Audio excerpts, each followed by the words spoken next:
The most likely thing to take your life is your own hand. People are not designed to be together forever. Your brain is very, very good at numbing you. My entire 20s was one big experiment. Steroids are very much like alcohol. Men today are more lost than ever. All right, everybody, welcome back to Mental Health Over Everything. I have a special guest. I have David Kelly here. Now, I don't even know what to call David at this point because the guy is a man of many jobs. So what do we call you at this point, Dave? So I like to refer to myself as a human primarily, For sure, but for sure. I do a couple different things, as Brandon just said. So I do primarily coach men in the lifestyle and competitor space for, fitness coaching, physique coaching.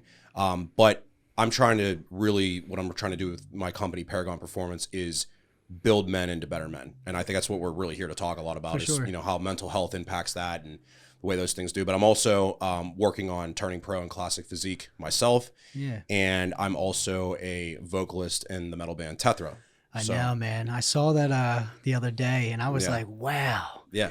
I said, damn, I thought Rob Bailey was the only person that did that. Yeah, That was man. pretty cool, Rob's though. cool. I've talked to him quite a bit throughout my life. He's somebody I've always looked up to a lot. Yeah. There's very few people I feel like that have really done and really committed to both the fitness space and music. It's usually one or the other. And I've, my whole 20s and everything has been about trying to figure out how to blend that all together. For sure. And I've done that to the best of my ability, and I'm really proud of what I've done so far, but I got a lot more I want to do for sure. But, that's why I'm here, though, is to talk about experiences with that stuff. And Yeah, I know. So I remember, this is months ago. You said, hey, Yeah. man, Yeah. let me know when you're free and I want to do this. And, mental health is very important to me. And I think it should be important to everybody within your niche and industry Yeah. because I think it's just put on the back burner so much and people normalize it when it shouldn't be normalized. This is a problem that Yeah. a lot of people face. And, it needs to be talked about more and people need to stop shunning it and just not wanting to listen to it. And again, I've helped a lot of people out with this channel so far. And this is the whole goal here, is to talk with other people that know how important this is. So Oh, yeah. among being in the fitness industry, where does mental health really come into it with you? I think it's something that predates fitness industry for me, right? I got into music for that whole reason, right? Making music. I've been making music since I was 17 years old. And I think, to me, the best way, there's a lot of ways to connect with people, right? And try to Sure. help them and inspire people and make them feel better, help them heal, right? That's what you're doing with this podcast. For sure. That's been my aim since I was, like I said, 17 years old, making music. It's my aim when I'm posting on Instagram. It's my aim when I'm competing on stage, is to kind of show people, like, your mental health is extremely important. You cannot, I think the problem when you bring up the fitness industry and why it's important, the fitness industry, is because it gets put to the wayside, right? Yeah. All of your health, right? If you want to be really good in the fitness industry and bodybuilding, the common notion is you need to forget your health, right? Your physical health, your mental health, everything is in the pursuit of becoming and looking the best you possibly can. Yeah. And that might be okay for 16 weeks of time to lead into a prep and look really good or get some Instagram pictures taken or whatever. But where's it going to put you in the long run, right? You're going to burn out really fast. If you do not prioritize mental health, you're going to burn out. And the reason I'm even here talking about this is because that happened to me. Last year, I got 5th place in Classic Physique Class D at Universe. Yeah. And my goal was to turn pro. It was a great show. The other 4 guys in that class are all, I believe, are all pro now, that beat me. And the thing is, I did a very long prep, 28 weeks. And at the end of that, I was destroyed. I mean, Sure. it took a few months to set in, Yeah. but that set up basically the worst mental health crisis I've ever had in my life. I had true depression, panic disorder, and anxiety all at the same time. And it's taken me literally a year to recover from all of that. A lot of people don't understand that trying to recover, especially from a bodybuilding show. Now, again, Yeah. because I was in the fitness industry as a fitness photographer and I dealt with some top people in Olympia and just regular Oh, yeah. people that are amateur, I saw a lot of the mental health stuff Yeah. going on. So when I used to work with Johnny Casalina, he used to take care of my diet for, lifestyle stuff. I never wanted to compete because it's just, I want to push myself, but not to that limit. Johnny in his welcome packets explain like techniques on relaxation, your stress, your this. And when you actually do check-ins with Johnny, he wants to know how you're feeling Yes. personally. All good coaches do. And the biggest thing is that I think he's implemented that in a lot of his training with his Pro FX coaches and stuff now, which is great. Yes. But in reality, it just was so weird because I went from some good coaches, but never into the depth of like, where's my mental status at, especially through the weeks of dieting and whatnot, and like what's going on. He's like, you're stressed in your life. He's like, he would send me articles on this. He's like, hey, like drink this tea, do this. There was different strategies, and just to have the more modern day coaches, Yes. you know what I mean, being more aware of this stuff, because some of the coaches that used to compete, they do know that their mental health probably wasn't taken care of properly. But with that being said, I just remember having those check-ins. He's like, hey, how you feeling? What's this? What's that? And the biggest term that Johnny always used was the post-show blues. Oh, yeah. And it's a real thing, and Yeah. people don't understand is that, you know, you're at this high, you're at this really big high, and whether you win or lose, and then all of a sudden that high goes down, your endorphins go down, and depending on, you know, whatever you were taking at that time, whatever you're eating, and again, he has a very strict protocol to make sure that doesn't happen after a show, because some people rebound. Oh, yeah. I've seen people rebound 30, 40 pounds. Oh, yeah.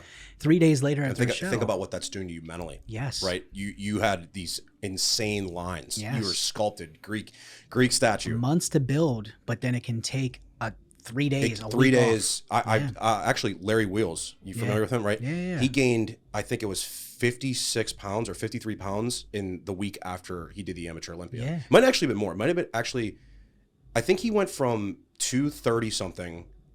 I might be wrong about these exact numbers, but like to 280 or 290 something. So, I mean, not only is this extremely physically dangerous, I mean, he posted something and, you know, his blood pressure was miraculously like 130/80, which is ridiculous. But the mental of what that does, where you spent all this time and you saw yourself really lean, like especially for me last year in 2022, I was very lean for 3 months, 4 months. And then you start to see that fade away. For sure. And the thing is, that's not, in my opinion, why people become depressed as much as it is. It's this phenomenon that happens when you're working towards any goal. Because I've done a lot of other things like business wise and music wise and stuff. And it's like, you know, the only other thing I could equate it to is writing an album.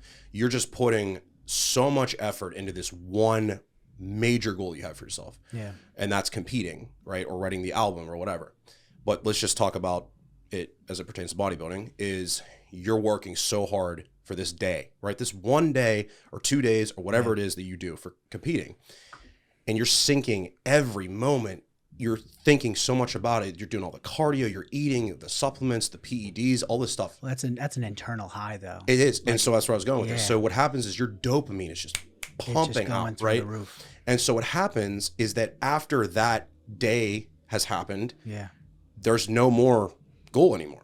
Yeah. And your life becomes like this vacuum. It's like, okay, what's next? And that's why I think it's always important, I always say this to people, is have a routine. Yes. And yes, we understand you got to work around show day, doing this, doing that. Of course. Take a couple of days off.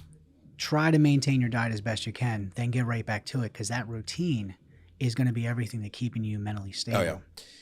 And I think that another thing to understand is that mental health is a very complex thing, right? It's not something, I think that's why it's very hard for people to talk about and kind of articulate. It's a very broad concept when you talk about mental health. It's like, well, what really is mental health?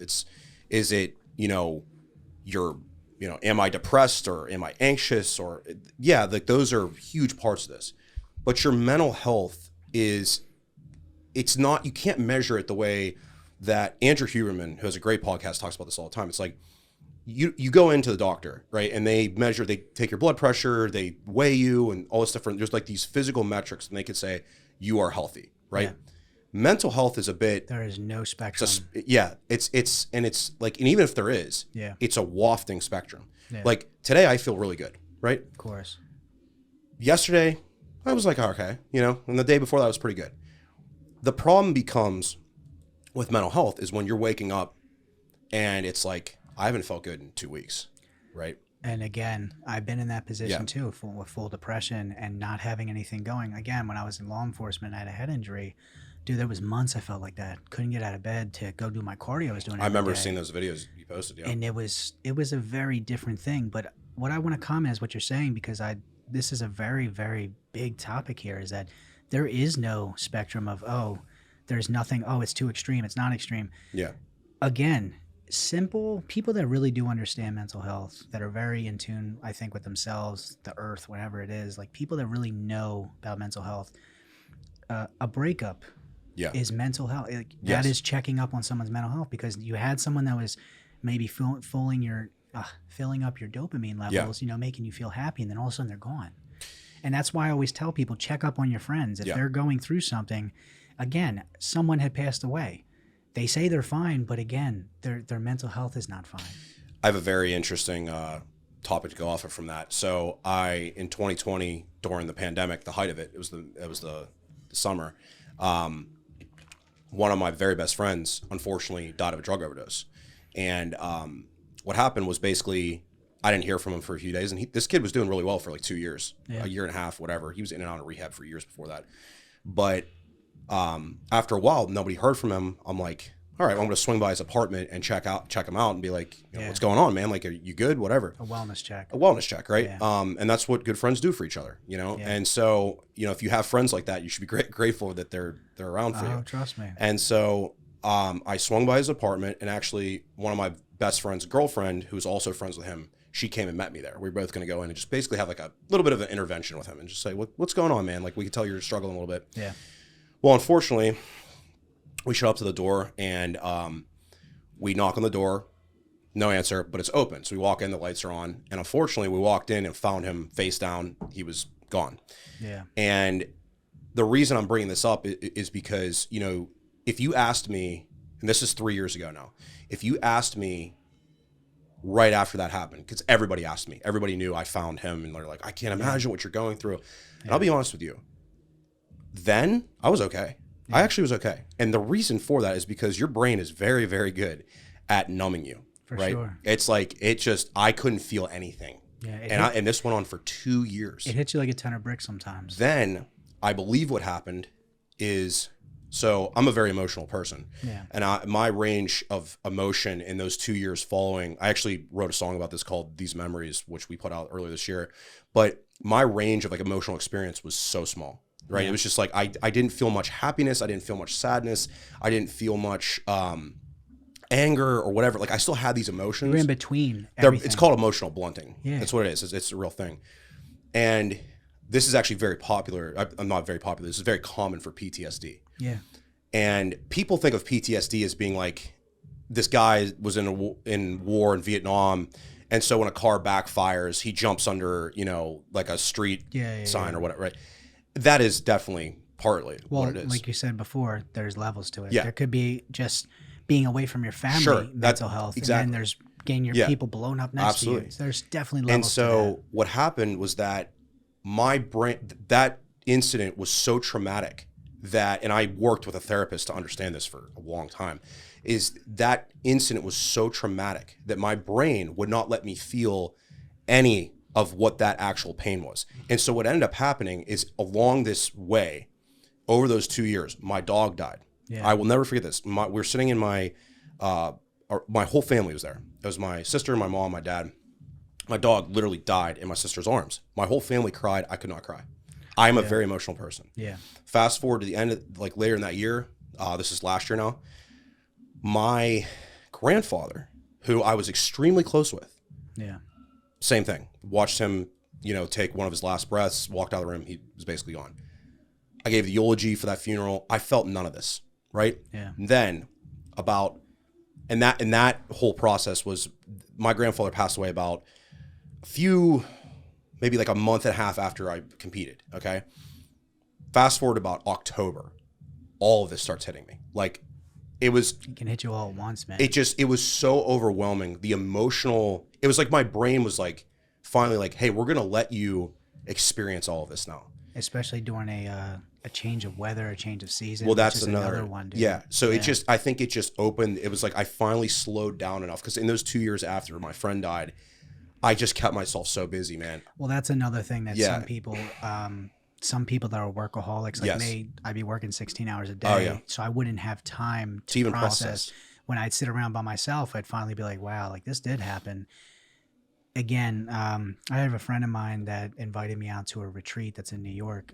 I'll let you know the details if you want to come. Yeah, But I would love that. it's a they have like teepees and stuff, Hell and they yeah. like they do like sauna, Yeah. steam rooms and shit. It's really cool, but Love both those it's things. a retreat to just like unleash all of your emotions and like Yeah. I think Brad Rowe went to one of those. You follow Brad Yeah, on yeah. Instagram? He's very Familiar with him. spiritually in tune with himself. I follow a lot of his content. Great dude.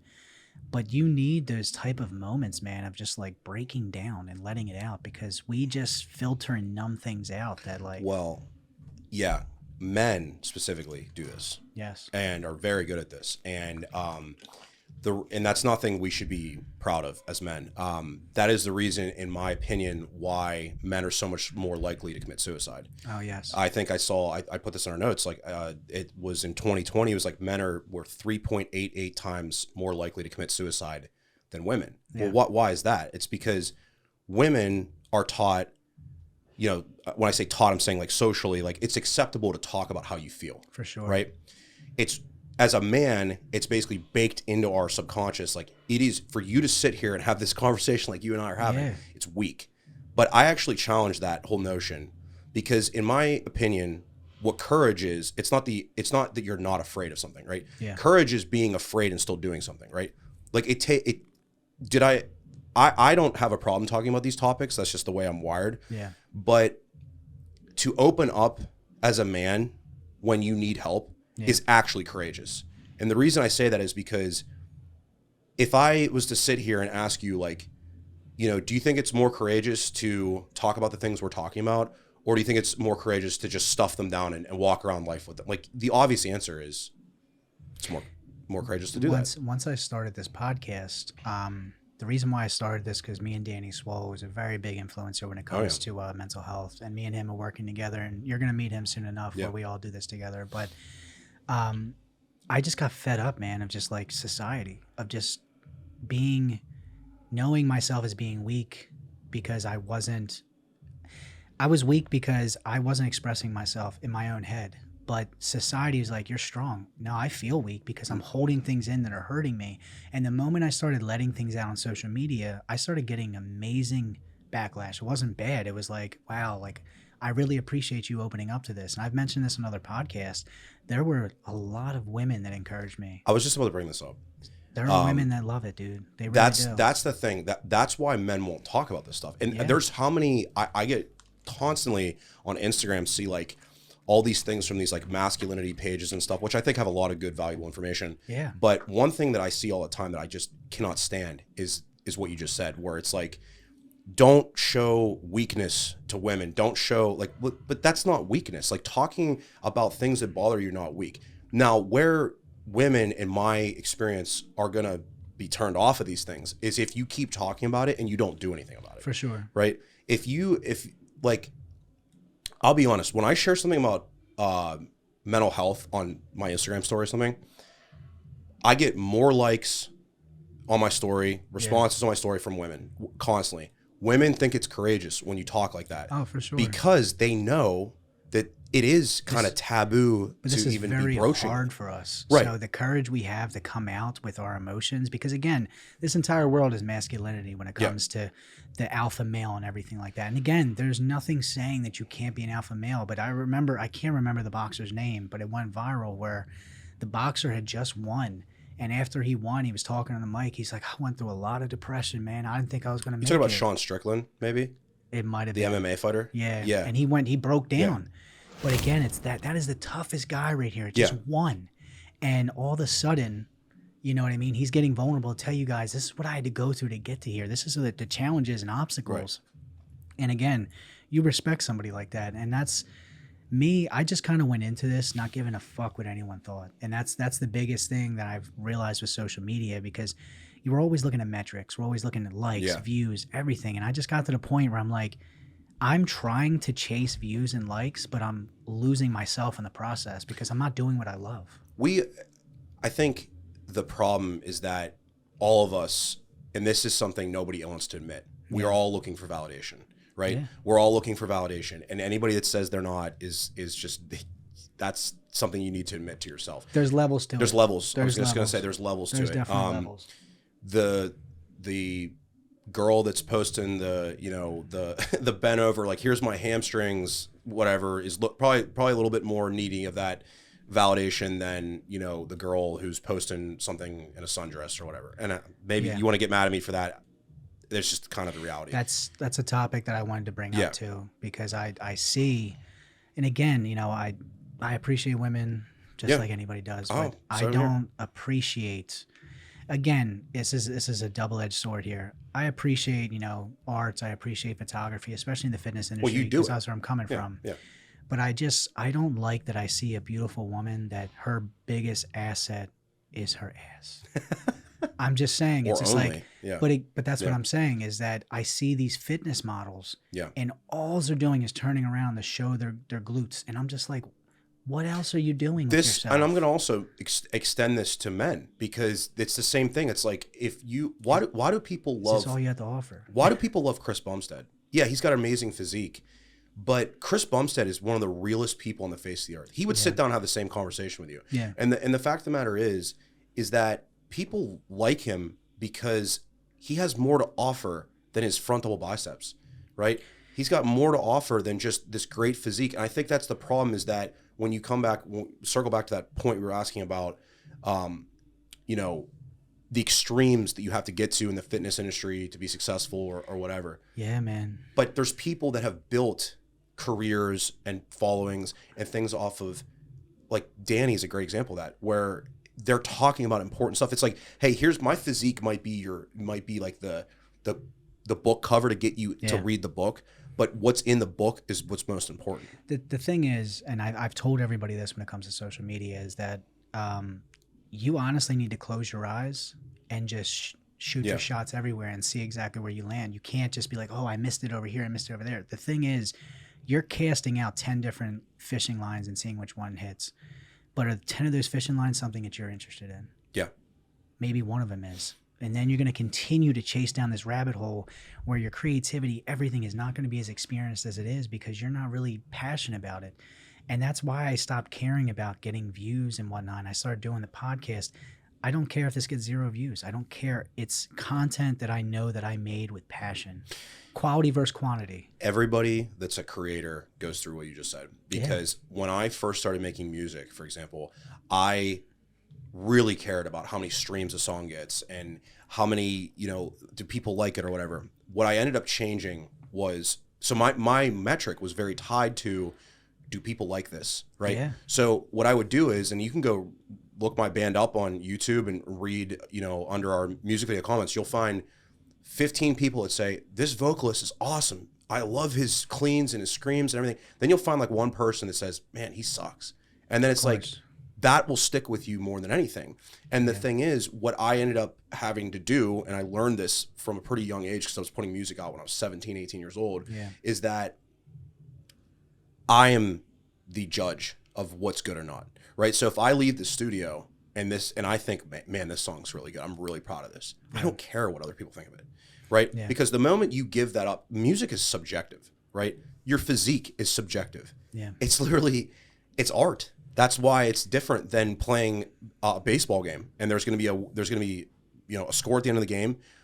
Bodybuilding is subjective, like it or not. People don't like the fact that, you know, Derek beat Hottie in the Olympia this weekend. It's like, well, it's a subjective I've sport. always respected Daniel and Rob Bailey's approach and everything. Rob does not give a fuck about anybody's opinion. He just cares about putting in hard work. Again, they're making money, yes, but they are passionate about what they do. To work as much as Rob does, he's got, I don't know if you follow his vlogs, but like he's got 5-10 different business things going on. He's constantly, it's what he loves doing. And I think when people out here listening to this, you really need to find your passion and what makes you move yourself of what you want to do, because to be a Rob Bailey, you have to not fake it from day one. You have to just do what you want in silence, and then the rest will follow. Dude, I'm going to tell you this right now. I have, you know, as I'm sitting here talking to you, like, I'm 30 years old now, right? We were just talking about this before I came on here. My entire 20s was one big experiment. For sure. I had probably 3 business failures. I've had same here, dude. Right. I've had 3 business failures. I had one other band I spent 7 years with that literally, I think collectively streams wise does not even eclipse what my probably 5th biggest song with this new band is, and that band's only 4 years old. Yeah. Right. And that band was for 7 years. I've lost a bodybuilding overall, 3 times in my life. I've had countless failed relationships. Right. Yeah. And my point of even bringing this up is that people don't see that stuff. Right. No. Once I eclipse what I want to with bodybuilding and music and all these things, now people come and they see my band and they're like, oh, like you have millions of streams on these songs, or, oh, look at your physique now. It's like, you don't know the process. You don't understand. But the process, and this comes back to what it is to be a man, right? Yeah. Men are supposed to go through what I just said. Yeah. To become successful, to become Rob Bailey, to become Chris Bumstead, to become these other people that we look up to, and that younger people that are watching this or listening to this look up to. You're only seeing the end result.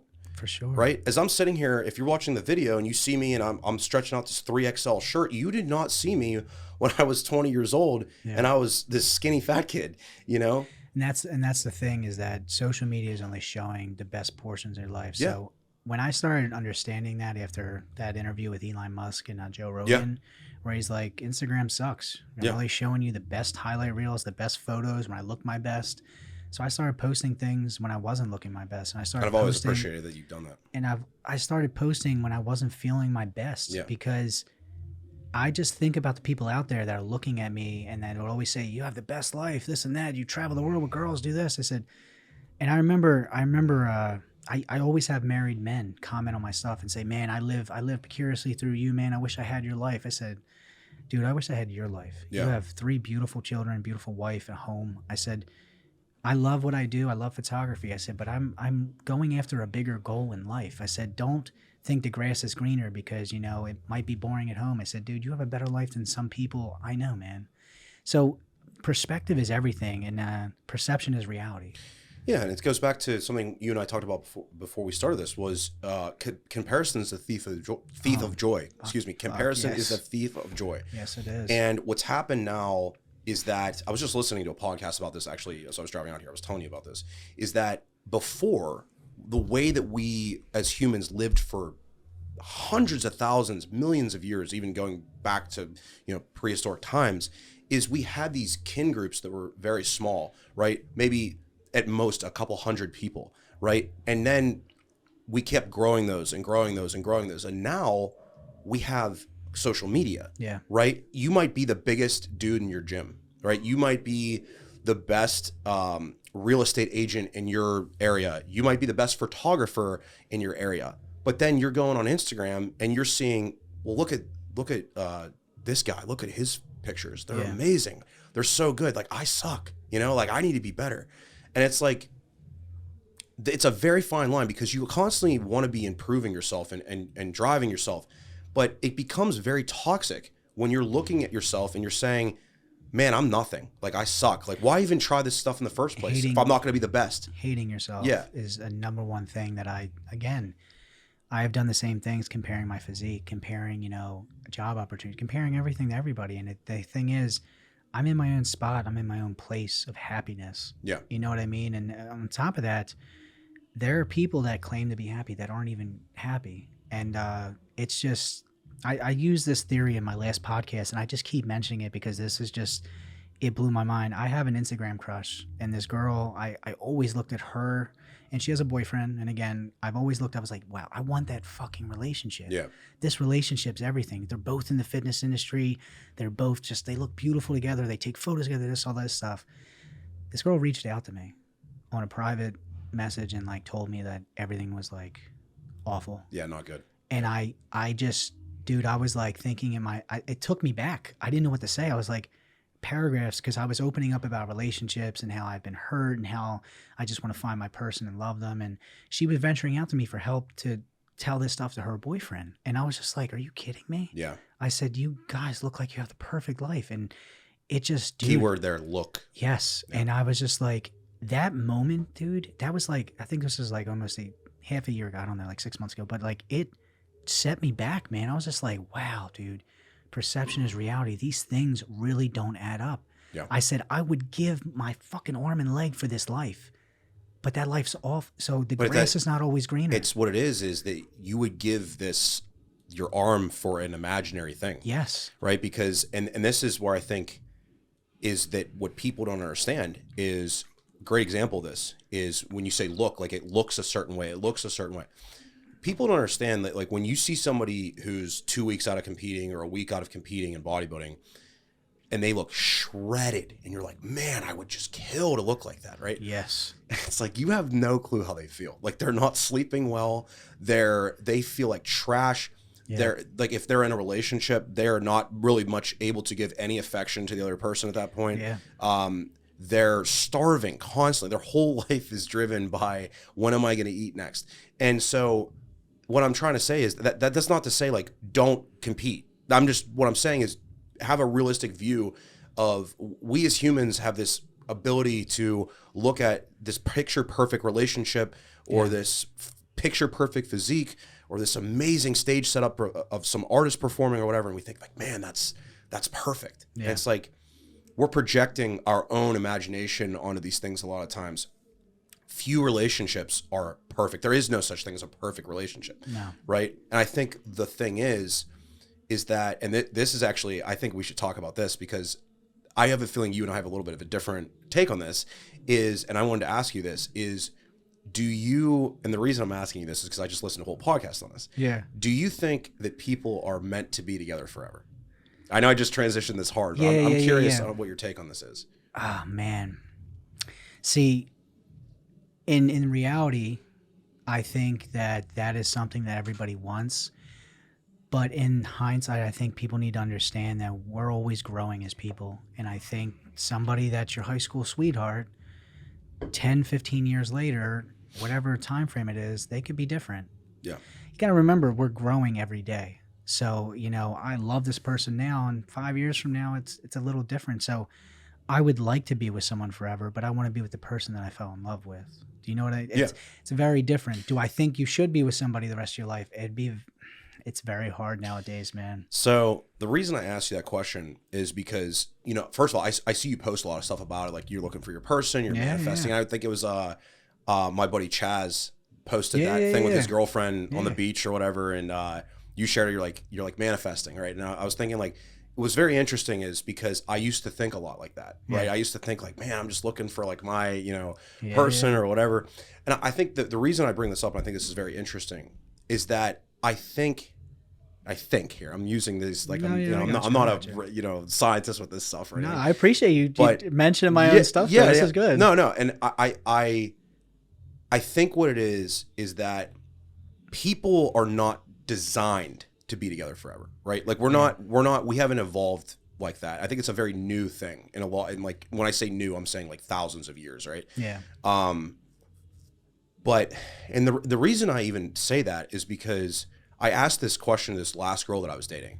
I said, like, we were talking about, I was like, do you think people are, and she brought up a really good point. She's in medical school. Yeah. And she said, she's paused for a little bit and she goes, no. And the reason I say that is because of how powerful the process of falling in love with somebody is. And she said, if you think about it, that process is so strong and powerful that if it has to serve some sort of purpose, right? And obviously the purpose I would think in that is probably if you have children that you're at least with each other for enough time to raise those kids to the point that like, they could be sustainable, right? And to some extent.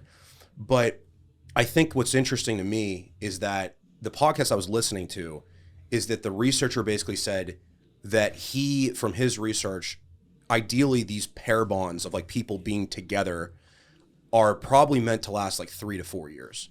And when I heard that, I was like, that's really interesting because I feel like that's like my limit, No, I mean, I think the longest relationship I've been in has been that. So I can see that being possible for sure. Not to say that, again, I'm going to sit here and say this, and I'm going to eat my words someday on this. Yeah. But there's plenty of people I do know who have made it 60, like my grandparents, they made it 60 some years. They were fine. But they were born in a different time. Yes, where options weren't everywhere and that's way the everything thing. is now. And it's like, so if you're a female and you're attractive, you have endless options now. For sure. In person, social media, wherever. If you're a man and you're one of the, you know, it's like, I think the statistics, like 80% of women want 20% of men. That's what the statistic is. Yeah. Finally got it there.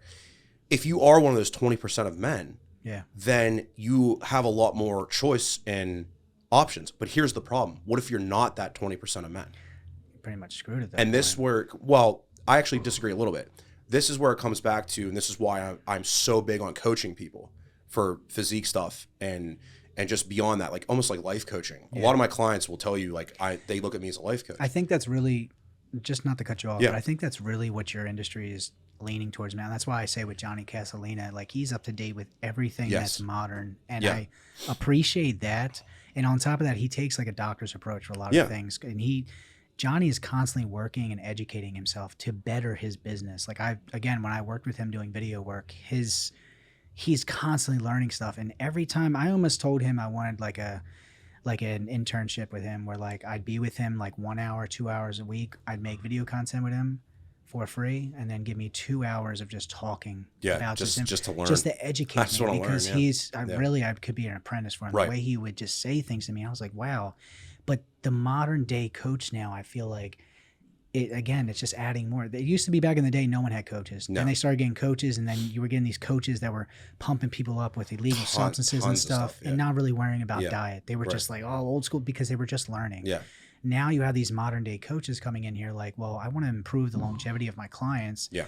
I do want to make them happy, but a safe, happy way, and I want them to be healthy. And that's the main thing that people don't understand is that there are some people projecting out there that they're healthy and they're not. No. And a good coach is going to be like, well, and again, it's the same thing with Johnny. He's like, I care about the longevity of you. Care about you. Yeah. And Right. that as a person, you feel just very appreciated. And on top of that, he just does the extra measures to make sure that you are healthy. And that's why I've always respected him. But you're seeing it more and more now with this generation of coaches like you just give a shit about your clients. And that's, everybody might laugh and say it's a joke, but I've been with some coaches where I've heard some of the things they say about their clients. Feels like. I've worked with coaches like that. And that's the main thing is that you also got to remember that some of these coaches are making money. You're supplying their income.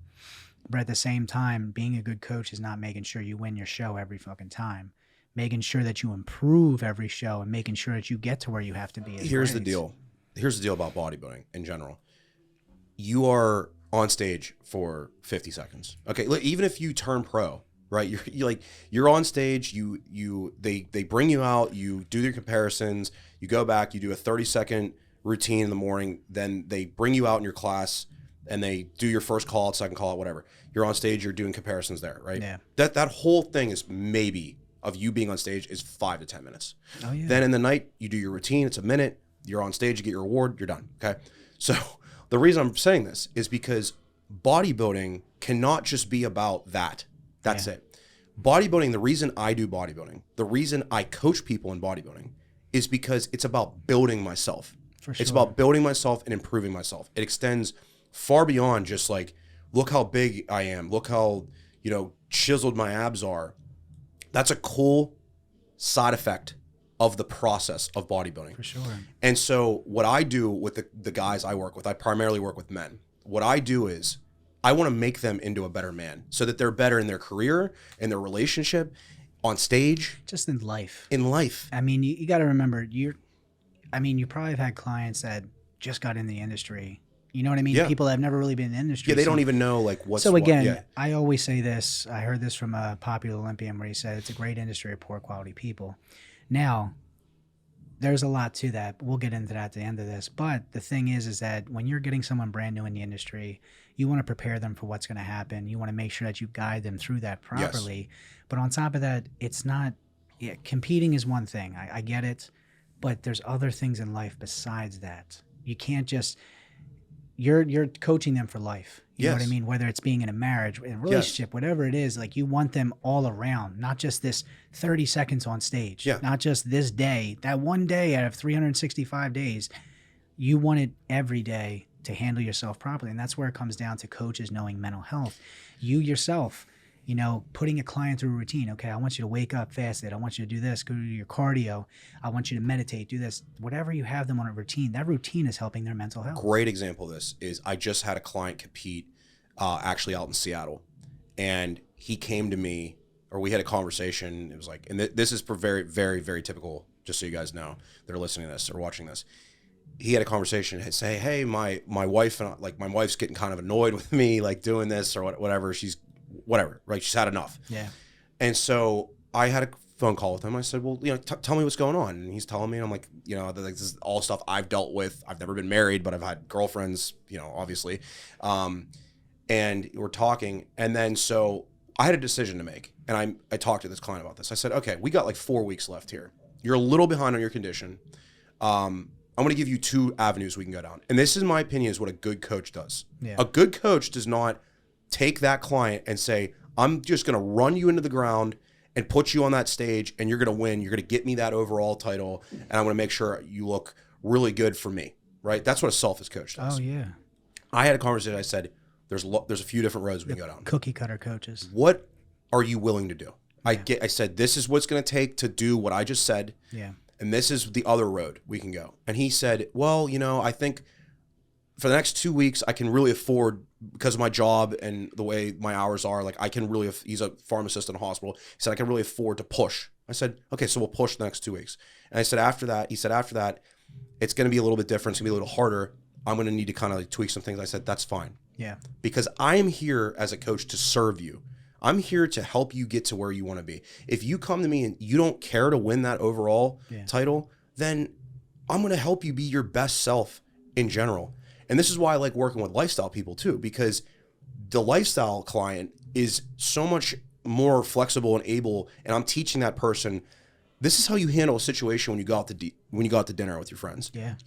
This is the problem that I think is very, very big in bodybuilding and very, very big in people that are trying to have a good physique, is they think they can't go out and have a meal with somebody. It's like, no, what we need to teach you how to do is how to go to that Korean barbecue place and eat the food and make wise choices. We're not trying to restrict the whole making conscious choices of what to do. The whole title of that client is a lifestyle client, right? Yeah. The point is to teach you how to have a better lifestyle. And what's the purpose of that? It's so you feel better, you look better, and you have more confidence, and you're able to go through life. And so suddenly, when we go back to that conversation about the 20% of men, right? Well, suddenly the man that was outside of that, which by the way, every one of us men start there, where none of us are born into being like the 20% of men. For sure. Right? We're all that's all made. Some have an easier journey there. It's built up. Some people are given it. Some people have to work twice as hard. Some people never get it.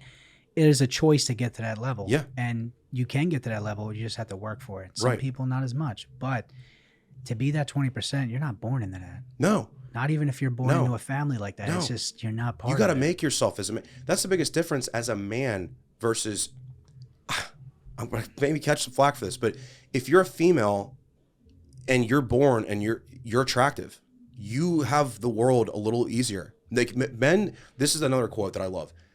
Women's life starts at 18, a man's life starts at 30. And the reason that quote exists is because of what I just said. Because you have to build yourself as a man a lot more. Women, and this is something we both are experiencing this probably right now. When I was 22 years old, I was watching 22-year-old girls that I knew date these older guys. I'm like, oh yeah, kind of like, am we allowed to swear on here? Oh yeah, I was like, fuck those guys, man. Like, like fuck him, man. He's 30 years old. He's dating this 22-year-old girl that I want. Like, go fuck yourself. Yeah. And so then now I'm on the other side of that, right? And I'm 30 and these 22, 23-year-olds want me. Yeah. And I understand this more now. It's because women are more drawn to experience and resources and success and things like that. And that makes a lot of sense, like biologically and evolutionary wise. Yeah. Whereas men are drawn, the reason men are drawn to younger women is because of fertility and just it's the opposite. It's like the polarity of like, it's two different worlds. It's two different worlds. And people don't like hearing that. People don't like hearing that. It's like people think the negative stuff so much on when it comes to dating and all that. And again, it's like we said, women do want resources. Men, they just want a woman to settle down with or have fun with. But two different worlds. And sometimes women act like men. Sometimes men act like women. And that's totally fine. Which is fine. That's totally fine. But there's two different spectrums right there. Yeah. And again, like I've said it before, is like, I've seen women that are out with older guys, and I'm just like, wow, I'm like, how the fuck can he get this person? Like, Yeah. and it just make me baffled. I'm like, I don't even really care at this point. I'm like, People it use is all what these it is. terms like gold digger or whatever. It's Yeah. like, you don't understand, like men get really triggered by this stuff because we look at it, it's like, well, it goes back to the comparison thing, right? It's like, Yeah. well, this guy has this beautiful car and like this big house and all this Yeah. different stuff, whatever. And it triggers you because you don't have that, right? It's like, but you can work to have that, right? Like, that's how life works. But what I was going to say is that the reason it triggers men, I think, in my opinion, is because it's something that at your core, you don't understand female nature, right? Oh, yeah. Female nature is like, you don't understand. As a man, you are just so much more able to protect yourself, right? Yeah. Females are not, in a lot of ways, as much able to do that.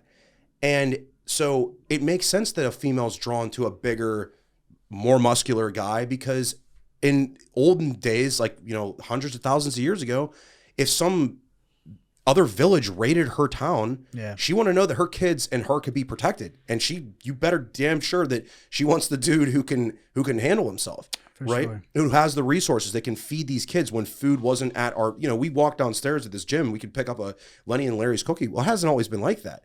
Sometimes you went facts. tons of time without getting food, and so these things. What I'm trying to say is that yes, we've outgrown a lot of these things, but they're still programmed into our brains. For sure. I Right? definitely agree with that. The competition aspect that us men feel. Well, the alphaness. The alphaness. You know what I mean? Like, Yeah.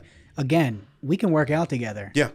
I would love Yeah. working out with you, but I'm not internally. I'm like trying to outlift you. Exactly. And it's not even in a bad way. It's that's the alpha. Yeah.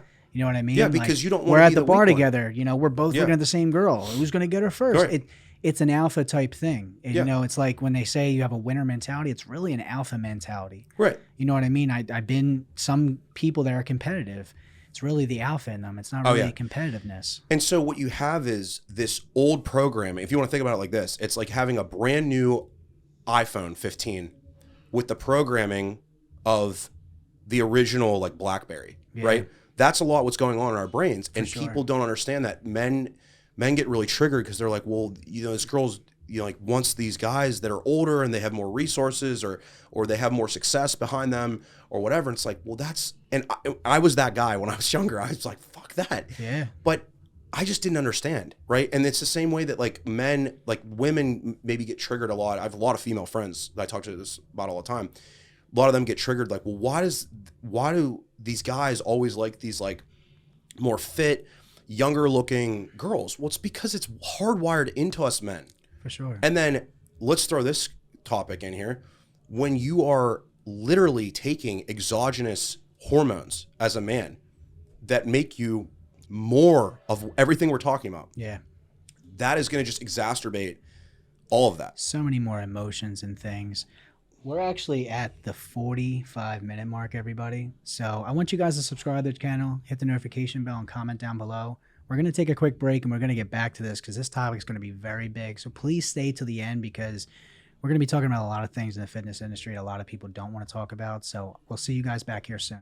What's going on, everybody? Welcome back to Mental Health Over Everything. We took a short break after that long conversation that was very informational by David here. Now we're going to dive into the fitness industry, and this is a topic that I've always wanted to talk about, but it's very hard to find somebody that's open and honest to talk about. But David, I really want to get into, the mental health side of, people taking performance enhancers inside the industry, aka known as steroids, gear, juice, whatever you really want to call it.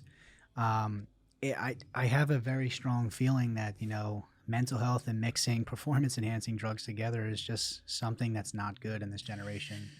Well, let's first look at, and we were talking about this a little bit before, like what is mental health, right? And your mental health is made up of a lot of different things. You got your subconscious and your conscious state of being, right?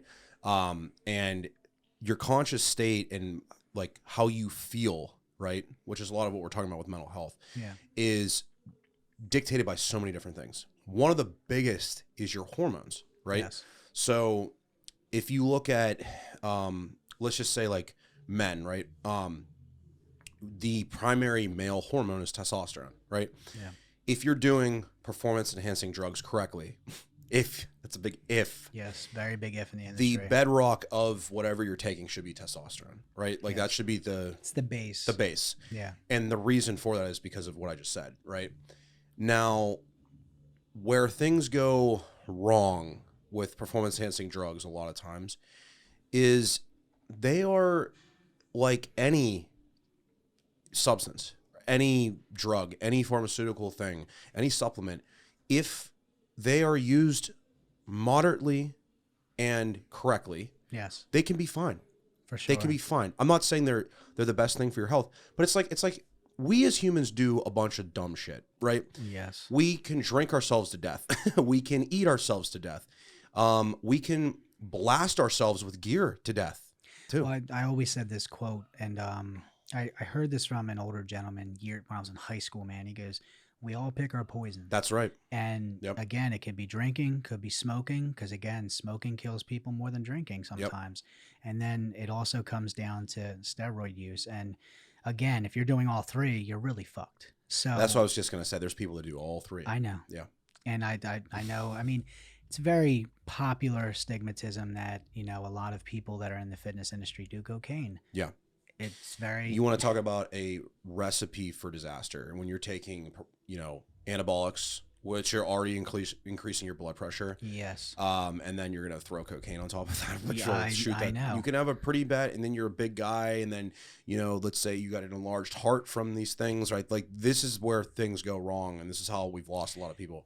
And then there's also people that, will not know how to take this stuff. Yeah. And then they'll have a ED, Yeah. which is erectile dysfunction, Yeah. where your wiener don't work. Well, And then they'll try taking cocaine, and then they'll try taking nitric oxide, which is Viagra, because Yeah. Viagra is nitric Right, oxide right. to your heart. right.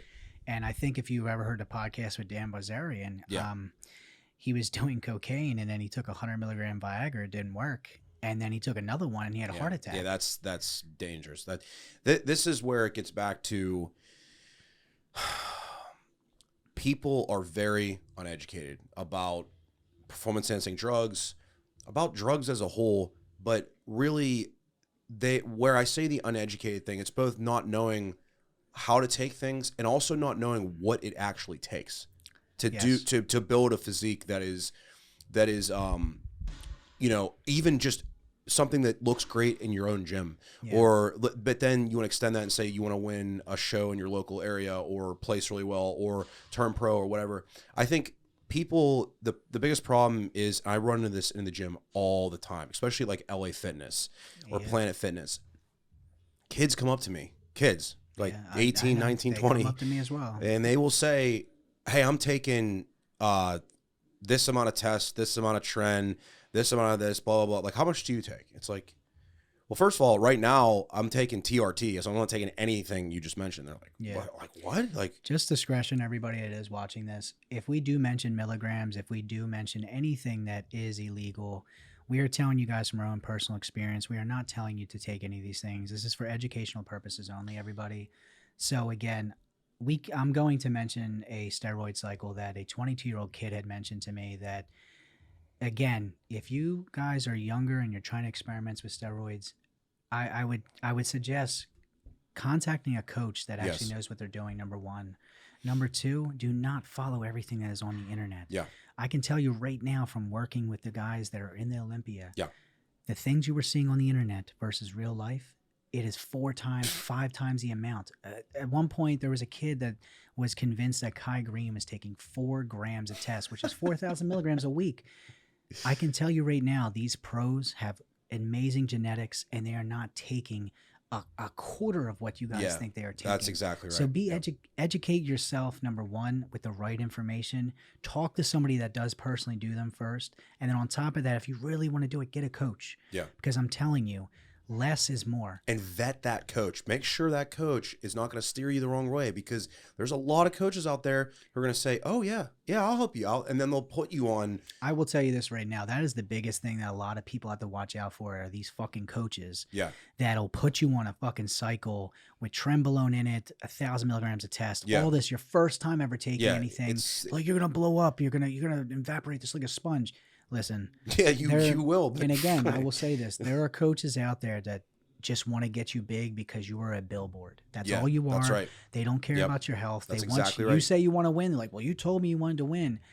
Listen, there is a mental side to this. You have to have the right mindset to know that not everybody is your friend and not everybody's trying to help you. Get the right coach that knows what they're doing, because some of these coaches will put you on an insane cycle and then you will regret it the rest of your life. In a good way, if you're watching this, if you want to know, how do I pick the right coach, right?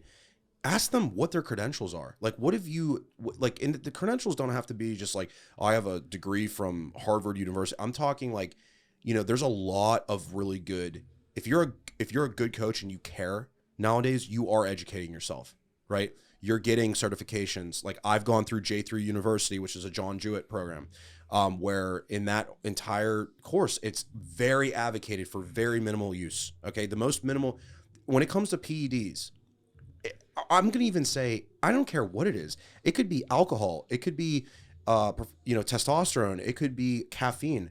You should always use the least amount possible to get you the desired benefit that you want. Your body's different. So nobody, again, I've known guys that are natural, that are freaks of nature. Again, I had a very close friend of mine. He had a beach body all year round. Yeah. He never took anything, and I was with him all the time. Yeah. He knew nothing about it, and I told him, I said, because again, he's like, dude, you really are a good friend of me. You never pushed me to take anything. And he's like, I know you take things. And I'm like, well, dude, you don't need it. I said, if you absolutely need it, I would tell you how to do it. But at the same time, there are some people that don't physically need it. And that's the thing. A lot of these kids now are not putting in the 3 to 5 years of working out before taking anything. Dude, I trained I trained for 9 years before I touched PEDs. 9 years. I trained from 14. People. I started at like 20, dude. Okay, well, that's still 6 years though. No, I know. But at the same time, in reality, if we can go back and you can go back in time and tell me I'm a jerk off, I'd be like, I would have started at like 25. Yeah. Why? Because that's about when I was 24. I will personally tell you guys, life is hard already, but it is fucking hard on gear. It's fucking hard on PEDs when you're just starting to learn life, have a job, have a functional relationship. I can tell you right now, part of my relationships ended because of my fucking roid rage episodes. And again, roid rage is a stigmatism. I don't want to say that I obviously take maintenance stuff now. When you are taking things at milligrams, you don't know what the hell you're doing. Yes. There are certain things that are bottling up. There are going to be side effects you don't know how to handle. And I will say this, I was not the best version of myself on this stuff at certain times. Trenbolone is definitely not good for me. It made me feel I don't know too many people it's good for. Personally. So again, but there are some people that can take it, it does not affect them. Yeah. Some people get agitated, or some people have other life episodes happening or things that stress them out that make it worse. I can tell you right now, being on Trenbolone, it made things worse. A little tiny situation became even bigger. Yes. Tren is one of those things, in my personal opinion, where it really depends where you are in life, right? It's going to take, okay, so I always use this example. Steroids are very much like alcohol, where they're going to enhance more of what you are. Oh, yes. So if you're this guy that's walking around and you are kind of just an asshole, right? You're going to be a fucking dick. You're going to be a fucking cocksucker. Now, Sorry, everybody. My whole life, I've always been very upbeat and passionate and driven and stuff. And so I'll be honest with you, for the most part, they make me more of that. Okay. Yeah. When I've run them correctly, right? Like when I've done things correctly, like they just make me more of who I am. That's what they do. They really make you more of who you are. So, just like alcohol, right? Like you don't drink alcohol and then all of a sudden become just a raging asshole. Like you kind of have that in you already. And the alcohol it brings you out. The inhibition in your I think it's your prefrontal cortex is just kind of coming down, and you're kind of just like, testosterone actually has that same impact. I don't know if you knew that, but it has this very similar reduction, like in inhibition, where you are just more likely to take risks, to take leaps and things, and maybe engage a little bit more riskier activities, whatever, because that's what's happening. Now, when you're talking about mental health with steroids, that's what we're mainly talking about. We're not really talking about human growth hormone and these other things don't really impact your mental health that much. Yeah. The reason that steroids impact your mental health is the same reason that, if you're listening to this, guys, that your girlfriends are extremely, you know, moody around when they're going to have their period. It's because of hormones. Yes. So men, the way that we are biological men, just say this now, is that, you know, our hormones are consistent. If you're natural, okay, your hormones are pumping out your testosterone, you know, that's converting into estrogen, and then the DHT that comes from all these different things. It's pretty consistent. Yeah. It does fluctuate throughout the day and throughout what's going on in your life and everything. Yes. For sure. But women are literally cyclical, right? So if they're not on birth control or they have normal like menses function, they are cyclical. So they're going through these cycles every month. Their hormones are going through this rotation. Yeah. And that's because that's just how their bodies are, and that's how they function. And so what happens is that you'll notice like the reason women are moody and things around their period is because of those shifts in hormones. Well, the same thing can happen as a man if you take steroids and let's say your estrogen gets really out of whack, because that can happen, right? So then suddenly you're just like very moody, emotional, you're angry, you have erectile dysfunction, your libido's tanked and all these things because you're not managing that properly. This comes back to why it's important when you're starting these things to get somebody to guide you that knows what they're doing, that's made all these mistakes, that knows the possible bad things that can come of this, right? For sure. Like if your coach isn't asking you to check your blood pressure, if a coach doesn't tell you to check your blood every other month or every 3 months, or if every 3 months is about what it should be. A good coach will say to you, hey, if you want to start working with me, I just need to get a blood panel done. I need to look over every single client that starts with me starts there. So that itself is showing you right from day one that they're actually concerned about your health. And again, I had high cholesterol at one point because I was eating a lot of red meat. My coach at the time, his name is Brian Chamberlain. He said, hey man, I want you to do this, this, and this. I want you to turn more Mediterranean before we actually really start working together. And then I want you to get this done again. I want to make sure that your heart healthy, your cholesterol is good, your LDL, HDL, all this stuff. That was when I first had my taste in the industry of like a coach that really cared. It's the first time I had a coach ask me. And again, that was about 6-7 years ago. So again, since then I've seen more coaches do it. Before then, I didn't get anything, no blood, nothing. It was just to take this, take that. Another big thing that kids don't understand is post-cycle. Now, there's a very big topic on that. We might say for another video, but post-cycle is very important. But when prolactin builds up in men, right, it gives you ED, erectile dysfunction. A lot of men or a lot of younger kids that don't know what the hell's going on in their body will think that the prolactin will be taken away with anti-estrogens, Novex, which is tamoxifen. It doesn't. There is a tiny tablet called cabergasolin, which is cabergoline.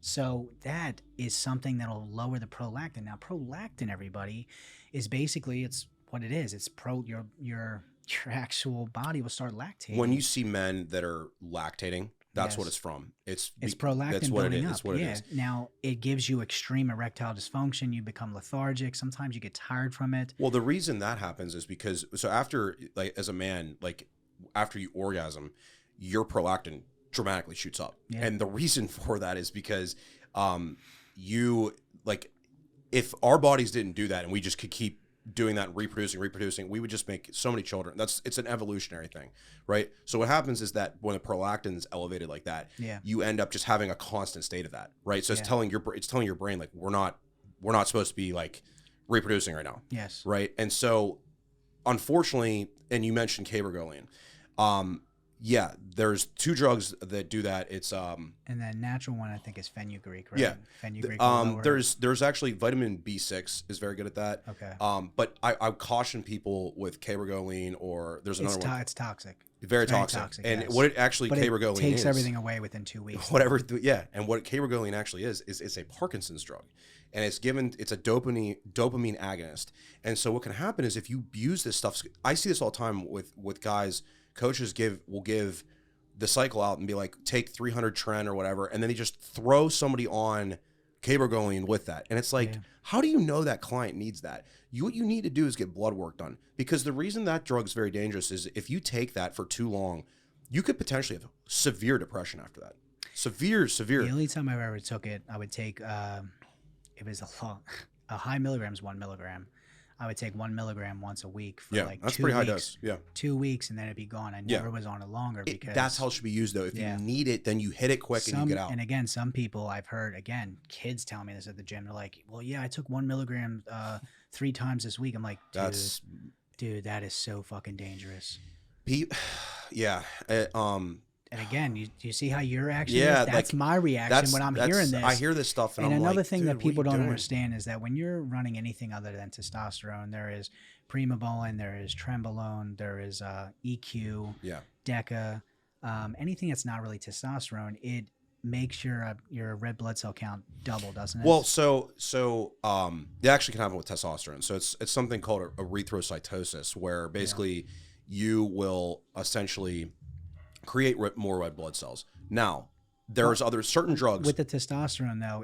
It does happen, but it happens like way 3 more times faster well, with the other drugs. You mentioned EQ, yeah, boldenone, that's a very strong equipoise. one. That's probably the most likely one to do that. Nandrolone, DECA, NPP, those also do it a lot. But the thing is that the term DECA comes from the prolactin buildup. Yeah, anyway. it's that. Yeah, there's the progesterone and how this all kind of plays in. The other effects with estrogen, you can have estrogen related erectile dysfunction. You have progesterone. Prolactin related that. Yeah. But the point is that these things, and I want to make this extremely clear to people. And we're recording this podcast at a gym, right? I walked downstairs we took a break to go to the bathroom. There's all kinds of guys in there, and they're looking at me and like, they're like probably thinking like, I wonder what that guy's running. Like, I want to be extremely clear about this. If you want to build a great physique, it takes way less gear than you think. Oh, yes. But it takes way more time and effort than you think. And that's the generation that we're in, that I want to get here now. But that's in that generation, it's everything, right? Like we all want that. We all want the podcast to go to a million views, and that's everything. We all want to accelerate everything, and that's a very normal human thing. But the problem is that if you want the accelerate the growth of the podcast, imagine if you could pump it full of some trend, right? It'd be awesome. No, but I get it. But it's the same concept. Everybody, it's the here and now. Nobody in this generation, including delayed us, gratification. We want things to happen now, and if it doesn't happen now, we start to self-sabotage. Yes. We start to doubt ourselves, and we start to have that mental health side of it where we're just like, are we even good enough to do this? And that's where it comes into play, where I said earlier, I said, you have to not fucking care about the views, care about the results. You need to just work at your own pace, because everyone's different. Chris Bumstead was not born that way. No. I've seen him come up over the years. Yeah, me too. And again, it's a lot. And again, this is the reason why I wanted to make this video. I think it's a very touchy subject, talking about steroids. And again, I've never seen myself talking about them. But in hindsight, I think it is so crazy that, 10 years ago going in a gym, there's 100 people, 20 of them were on gear. And now you go in the gyms now and there's like 100 people. Dude, it's like 60 to 80 of them. Well, even women are taking. And you see how this works then, right? Because if I'm a 20-year-old kid and I'm like, okay, like, so I'm taking 500 test and 400 DECA, but then there's Dave. He's, borderline. He got 5th in Universe last year. He's going to turn pro probably in the next few years or whatever. Yeah. Dave must be taking 2 grams because he's so much bigger than me. It's like, dude, I've trained 10 years longer than you. Like, do you don't understand that? And like, that's the thing, man. Like, I didn't start realizing until the last 5-6 years of my life that taking less has benefited me more. Yes. My mental health, everything. But on top of that, just the longevity of my body. Yeah. I don't have aches and pains. I feel great. it takes so long. I've taken 1,000 milligrams of tests for like 8 weeks. And I'll tell you what, I got very watery. I was feeling lethargic. I wasn't feeling, and I remember I think I was like 22 at the time. I was like, I'm going to take this. I'm going to take DECA.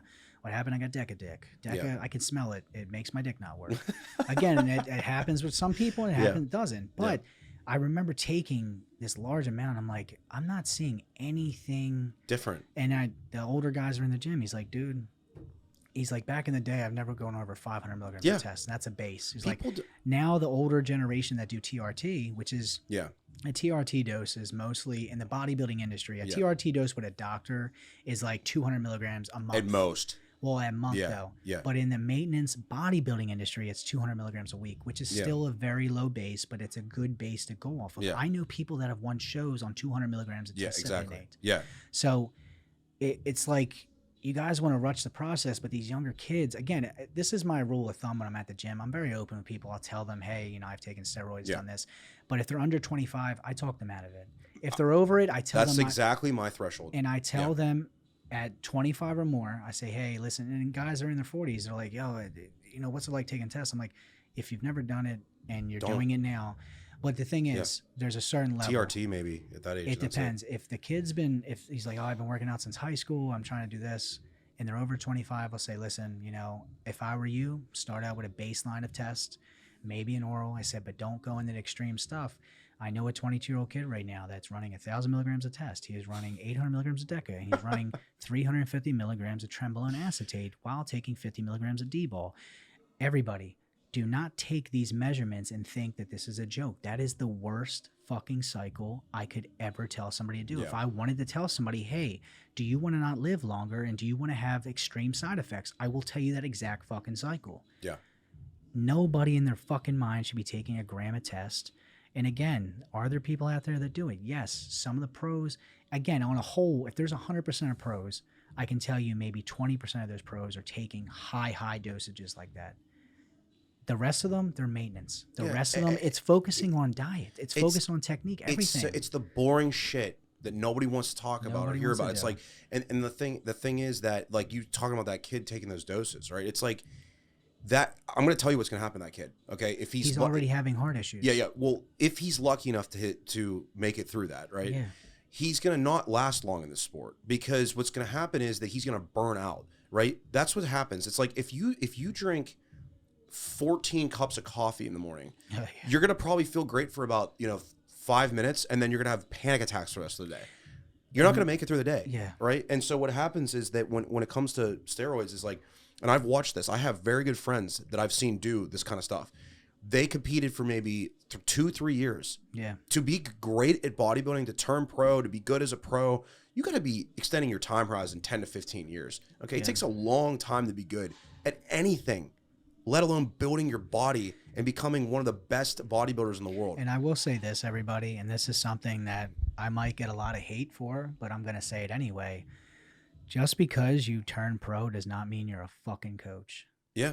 I'm sorry. If you're a pro and you're a coach, cool. Again, this is the most common thing that I hear people say is that, oh, you're a COVID pro, meaning that there were people during COVID that knew they could get into a show that was smaller because people weren't showing up, and they became pro. Yeah. I don't respect people that did that intentionally. Now, again, the people that have the representable physiques, yes, I respect it. But I have known people, and this was the biggest problem when it came to men's physique. Okay? Men's physique is great, but you had people that were fucking bodybuilders that could not become pro. They dropped the weight, and then they went down and became men's physique. I know a couple people like that. I know somebody that did 2 shows and became a pro in men's physique. Yeah. It does not, a pro card does not mean that that person is going to make you a pro. I'm just telling you guys this now. Not every pro in the world can do this. So you have to be mindful, and you have to know, like we said earlier, know the coach's background. Yeah, just even like you can get a very good understanding of somebody's knowledge, and it's like what you really want in a coach is, I'll be honest with you guys, anybody could sit here and manipulate your calories and tell you to do cardio at this time and that. Like, that doesn't take somebody that's very intelligent. I'm going to be honest with you. It's not hard. What is hard is when there's problems. What happens when my estrogen's high, or my prolactin, or what happens when, it's like I'm not sleeping right and I'm 2 weeks out, and then it's like you got all these, then suddenly that coach has you on like 47 different drugs, and then he's like, just take this drug to sleep, and it's like this is where it comes down to understanding and knowing, like, or like running into some digestive problems or something. This is where a coach's understanding and knowledge really fucking matters. Gut health is so normalized now, which it's normalized in the sense of people don't listen to their gut health. And I will say this is that your gut health is the most important thing that you personally need, everybody. And I will say this, if your coach is not concerned with your gut health, you do not have the right coach. Yeah.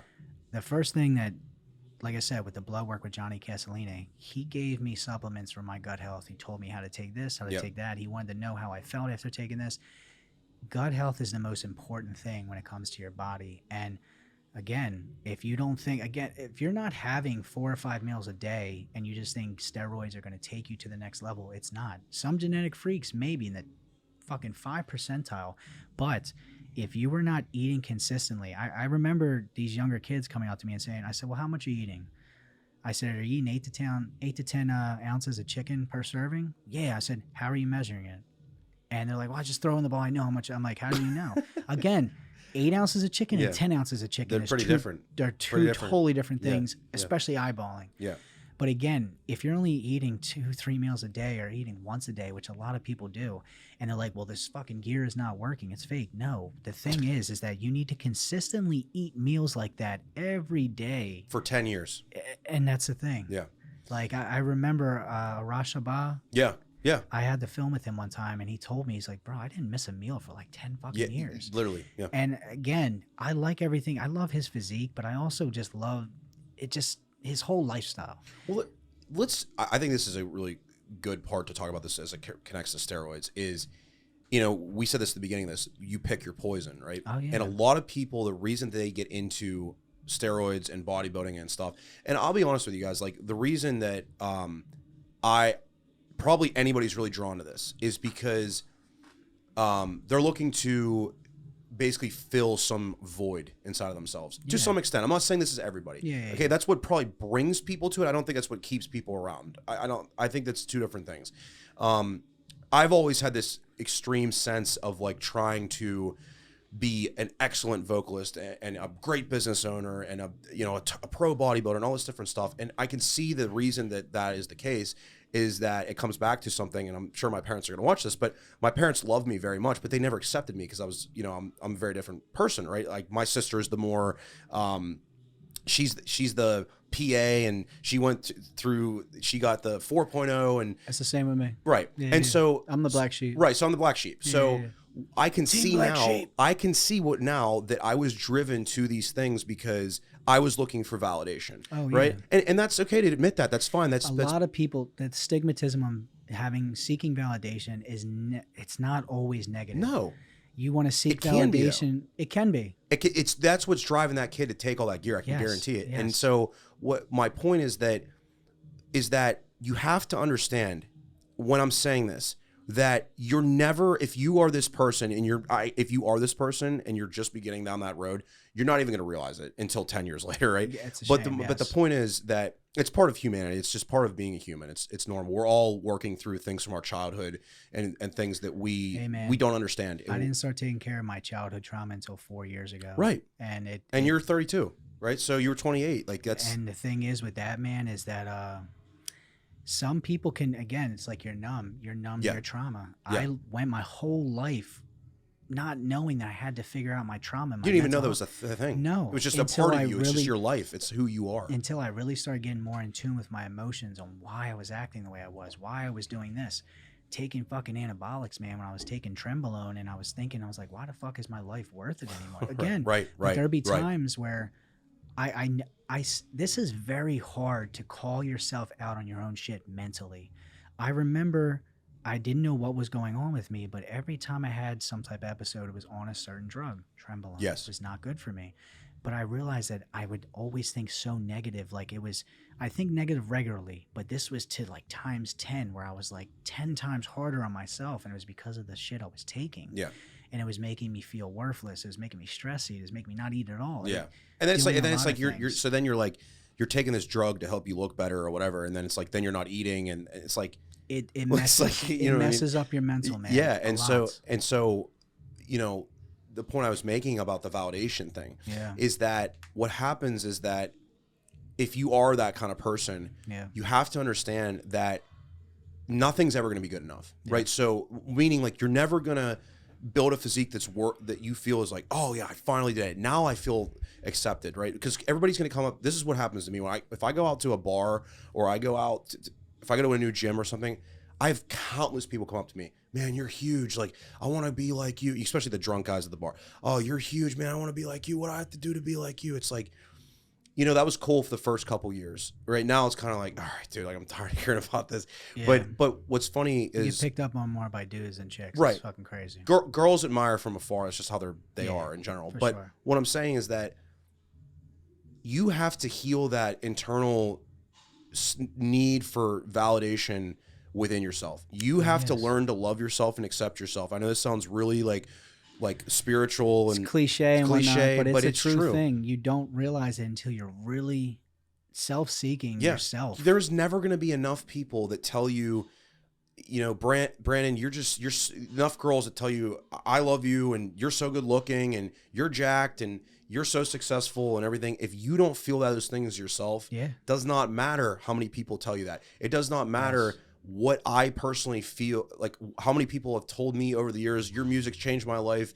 You know, I follow you because you're motivational, whatever. For sure. My point is that you have to find that in yourself. And what I'm saying this as somebody that's gone down 10 years of probably more of that is, if you think steroids, and I know people are listening to this and thinking like, what does this have to do with one another? Well, it has a lot to do with it because bodybuilding is this is the back end of it. This is the back end. Don't talk about. It really draws people in that are like what I'm just saying, because it's a great way to get validation. Yes. Right? If I could build a great physique, then people will love me, right? Girls will love me. Guys will admire me. That's the trickery, man. I have the nice car. I have the nice teeth, the tattoos, all that. So like, again, there's, I started realizing that certain people need validation. Like I used to be manipulated by certain women and certain people that I wanted to show them I was a good person, but that was their way of manipulating me, just telling me I wasn't. How good? Yes. They would tell me how I wasn't a good person, and I'd be like, well, why am I not a good person? I'm only doing, and that was the manipulation, is that I was seeking validation from people that didn't have my best interest. And I think a lot of people do that. And I had a friend of mine, you know, he's a very successful person. He was cheating on his girlfriend. His girlfriend left him. I had talked to this dude every day for almost fucking 6 months, calling him, boosting his, hey man, you're a great dude. Don't worry about her, this and that. Only to find out that he was feeding me lies. He did cheat on her. He did. He would fuck until he was red in the face say he didn't. Yeah. And it took him almost to a year later to admit to himself, yeah, I did do these things, admitted to the girl he was with. So what I'm saying is that he needed to seek validation every day that he was a great dude. Yeah. And anybody you had to reaffirm that. I had to boost his ego and say, dude, any girl wants to be with you, man. You're a great looking dude. You got money coming in. You got this, that, businesses. I said, you're a great dude. He needed to hear that to get out of bed. Yeah. And that's when I started feeling, like I said, there's everybody in this world that needs to seek that validation. And again, I was in that position years and years ago where like I'd have certain exes telling me, oh, you're not a perfect dude to have a fucking family with, this and that. I'm like, how are you? And it was a manipulation tactic. Yeah. People are always seeking validation. And once you get that out the way, especially when it comes to the bodybuilding scene, some people need to be at a certain status to be happy, but they're not happy within themselves. If you are not happy within yourself, then no matter what status you get to, you'll never be happy. You get the pro card. Yeah. And then what? But that's the thing. What is the biggest question here? You got to ask yourself a question. Why are you taking gear to begin with? Is it for competing purposes? Is it for self-validation, seeking attention? What is it? What is your main goal if you want to take something? Because I will tell you this. Once you do get your pro card, once you do get the trophy, if that was just your goal, what happens after you win? Yeah. You get the post-show blues even though you won. And I feel like what we're talking about right now is very making bodybuilding sound like not a good thing or something. So I want to be clear, but I want to say this. Bodybuilding's changed my life for the better dramatically. Yes. It has built me into being a very confident man. It's built me into, it's built my career. I make a living off of coaching people and stuff. So I want to be very clear about this. I would not do this and I would not coach people if I did not think it was something that was good. But I do want to say that what can happen is that it can be very toxic, like anything. Anything can become toxic if you are doing these things for the wrong reasons. I have literally changed my entire life by building myself. Yes. I said myself. I didn't say my physique, right? Alongside building my physique, I have aimed to personally develop myself and build myself into a better man. That has been the goal of my life. That will be the goal of my life until I leave this earth. And so one day I'm not going to be able to train the way I do, to take, you know, PEDs and these things. One day the doctor is going to probably tell me, hey, you need to slow down, right? Or I'm going to come to that determination. And the thing is that what's going to happen after that, right? Am I going to just like lose my whole identity? No, because that's a very, I mean, you probably have dealt with this with certain people. As soon as people fall off anything, they feel they have nothing they left. have nothing.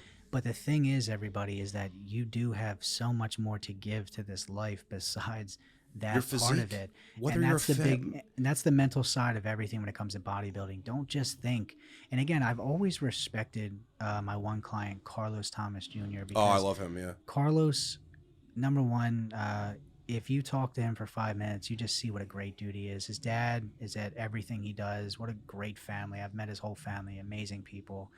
Carlos loves bodybuilding, but it's not everything to him. Yeah. Meaning that he got his college degrees. He has a separate job. You know, he literally takes time off any health reasons whatsoever. Like, he listens to his body and he listens. There's more to life than what he's doing. It's a passion of his. And there's a guy who could possibly win the Olympia someday. And right that's, there, in my opinion. and his physique and genetics are just so unbelievable. Yeah. I had him here the one time when we were doing, it was the stimulation thing. I forget exactly what it's called, but there's a girl named Liani here that does it. And, I forget the name of her I know business. what you're talking about. Yeah. I'll tag her business down below, everybody. But we were doing it and just like seeing the anatomy of this guy and just the way he lifts smart. Yeah. His one trainer, Kyle Smith, I worked with them, seeing them work out. The way they work out is just the mechanics of everything. Like, everything is down to a science. But the thing is, I think Carlos can walk away tomorrow from this industry and he's still happy. Yeah. There's some people in this industry that could never leave. They're going to leave in a box dead. That's why, like, you know, I have so many other things I do in life, right? Like, I coach people that are both in this world and out of this world in lifestyle. I make music. Like, you know, the life is more than just looking awesome and on the beach or on stage. It can go away in a It can flash. go away like that, man. And all you got to do is get hurt or get your mental health fucked up to find that out. And I've lived both of those things. So I want to be clear about this, is that you're building your physique is a great and noble aim, especially as a man.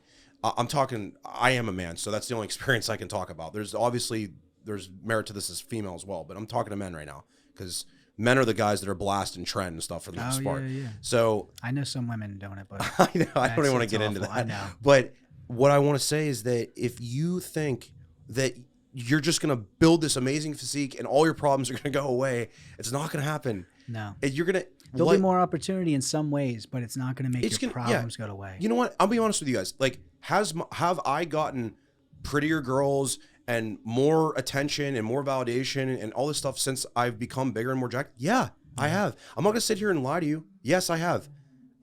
Is it because I'm more confident or because my muscles are actually bigger? I don't know. It's probably both. But the thing is that you can't just...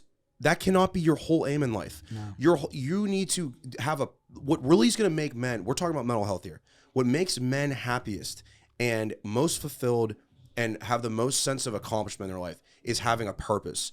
And that purpose, every day I wake up in my life, I know that everything that I do, from coaching people to making music to posting on Instagram, comes back to my purpose. My purpose is to help inspire people, it's to help people heal in their own lives, and it's to help people transform their bodies and minds. And so everything I do comes back to that. So I feel a tremendous sense of fulfillment and accomplishment every day of my life. Bodybuilding is a part of that. It's not the whole thing. And this is coming from a guy, my goal in 2024 is to turn pro in classic physique. Yeah. Okay? So I'm just letting you know that there's more to life than that. And I wish I could have seen that when I was younger. I'm very happy that I didn't do anything reckless when I was younger. Yeah. I waited until I was 24, 25. I think I was 24 when I touched PEDs. But I even sometimes wish I waited longer. And, you know, like Brandon said, the best thing you could do is to just get somebody to guide you, like me or somebody else out there that knows what they're doing and who's made mistakes and seen other people make mistakes. Don't go and watch some kid on TikTok who says, yeah, blast 700 milligrams a trend. Yeah, let me know how it goes for you. That's going to... And this is the thing. Like I said earlier, this is transparency here. I was never the best version of myself in my early 20s. because I was taking performance enhancers. I'm not saying I was a terrible person, but I wasn't the person I am today. And me and Dave collaborating on this means a lot to me, because this is the first time I finally have somebody that's making, I'm not going to say the first time, I have plenty of people on here that make a lot of sense, but this is a very in tune, real, raw podcast of just our real experiences in life. And my experience when I started doing these things is I was seeking validation a lot. I was that guy in the gym that was trying to be a bodybuilder, carrying a gallon of water. I was like, I'd be eating everything. I'm like, I'm bulking. It's bulking season. Like, I would just be this meathead, man. And it really wasn't what I wanted to be. That wasn't my passion. And that's the thing. Like, I was taking one extreme to another. And I personally, like, I didn't have a purpose. And that I've said this in so many of my posts and podcasts. When I had lost my job, when I was in law enforcement, I lost my purpose. And those 2 years when I was trying to do travel photography, find out a new career, everything, that was the worst 2 years of my life. That's interesting. And again, people thought I was living my best life. But right. You would never think I that. woke up every day and I was like, what is my purpose, man? And again, the most simplest purpose that men have is reproducing. Yeah. When you have a child, I found my purpose being a father. Yeah. I'm not a father. Maybe one day, very soon, I don't know. But the thing is, you need to have purpose. And I had a friend of mine that was, a really big power lifter. He was crushing records, this and that. He wasn't happy. When he had his first child, he's like, dude, I'm the happiest I've ever been. I still powerlift. He goes, but like, I am so happy that I have a purpose being a father. Yeah. You need to find your purpose in life and what makes you come alive, what makes you feel you. Yeah. If you were just taking performance enhancing drugs and looking in the mirror and judging yourself, judging other men, comparing yourself, whatever it is, if you don't have anything else on the back burner of that, you can have a very sad life and your mental health will struggle.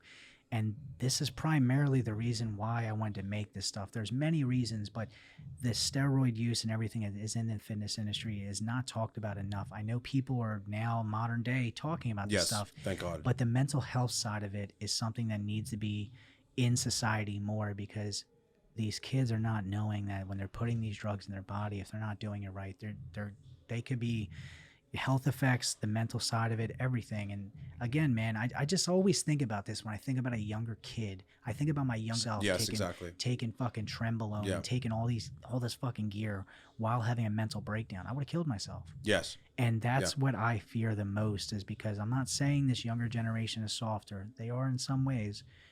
But having an episode regularly, you can be okay. But having an episode or having thoughts of suicide on gear can be so much worse. And the younger generation doing that, man, it's very scary. And I'll be honest, man, I've been there. Like, I've been there probably more recently than I'd like to admit. And the thing is you have to. The problem is that I know where that's coming from because I'm knowledgeable, right? But the kid, it's like, I'm like, okay, well, I kind of feel this way. My estrogen's probably off. But the kid who's 20 doesn't even know where that's fucking coming from. They think it's that's exactly my reality. That's what they think. That's where it's like I said before about mental health. Mental health is a collection of a lot of different stuff. It's all these things. It's your childhood trauma and your last relationship and how much caffeine you have in your body right now. And it's like then your hormonal profile and then all these different things. And it's all rising up, right? It's all coming up and it's becoming conscious in your mind. And what happens is that then you're going to just literally take something and just inject a ridiculous amount of testosterone. Now, how do you think that's going to impact that? It might make, you know what? It could go a couple ways. It could make you a lot better and a lot happier, but what's going to happen when you stop taking that dose, right? If you come back down to TRT or you have to have and build a life that is sustainable and actually has purpose. Like I said, if you want, I'm telling you, men today are more lost than ever. Men are there's a reason why it's if you're under the age of 55, the most likely thing to take your life is your own hand killing yourself. Okay, and so what the problem is that men are lost and confused, and so and this is what gets me going is the fact that there's so many people out there that will use that. You're talking about manipulation. They'll manipulate people into believing like, well, if you just follow my way of thinking about drugs or whatever, or PEDs, just do this. And then, let me guide you and then you'll be happy. Men are so vulnerable to this right now because men are watching other guys, you know, they're seeing this. I saw this when I was in the gym when I was younger. They're watching a guy like me who is more advanced now, who all the girls are looking at and girls are coming up to and guys are admiring and stuff. And they think like, I want to be like that. I'm lost. I'm hurting. I'm suffering. And what's going to help me get rid of this suffering? It's going to be being like him, right? It's going to be like being like him. It's like, dude, when in reality, no, it's not. You don't know behind closed doors that guy could hate his life. Yeah. And it's, and more than that, it's like, you don't even understand what it takes to do that. And then you're just going to extrapolate. Why don't you go talk to the guy, right? Like, that's the thing I would say too, is like, guys like me, or at least me, I'll speak for myself, but a lot of bigger guys you'll find are very open, and they'll help you. They'll tell you like, don't do that. Like, don't take that shit. Like, don't do that. Don't just assume things. Ask questions, be curious, you know, but more than anything, you're not going to solve your pain and your suffering and all this stuff by taking PEDs. You're going to solve that by digging yourself out of that hole with your own two hands and building a purpose for yourself in life. And that's hard work, man. That's hard work. Trust me, coming out of a hole is hard work. It's taken, I told you at the beginning of this coming podcast. Out of a hole at 20 years old though. You know what I mean? You don't even know you're in a hole at 20 years old. But that's what I'm saying. Yeah. What you had said, you know, I know what's going on. I can take the medication to do it. I know what to do at this age in your life. Yeah. But going back to a kid that has no idea, and when I say kid, I'm saying, you know, in the 18 to 20, some kids at 17 hell, there's kids in high school taking gear. And that's the thing. You already have life going on. Yeah. It's just your hormones are already changing because you're growing as a person. You're 17 You don't years even old. know who the fuck you are yet. And again, you haven't even been to college where your whole life gets flipped upside down already. Yeah. Because now everything that happened in high school is completely different in college. You can reinvent who you are. And that's where you start taking little bits of your past and thinking, well, I'm going to change this. Yeah. And I've just seen these younger kids start, you know, again, and this has nothing to do with Chris Bumstead, but they look up to him and say, I'm going to be him.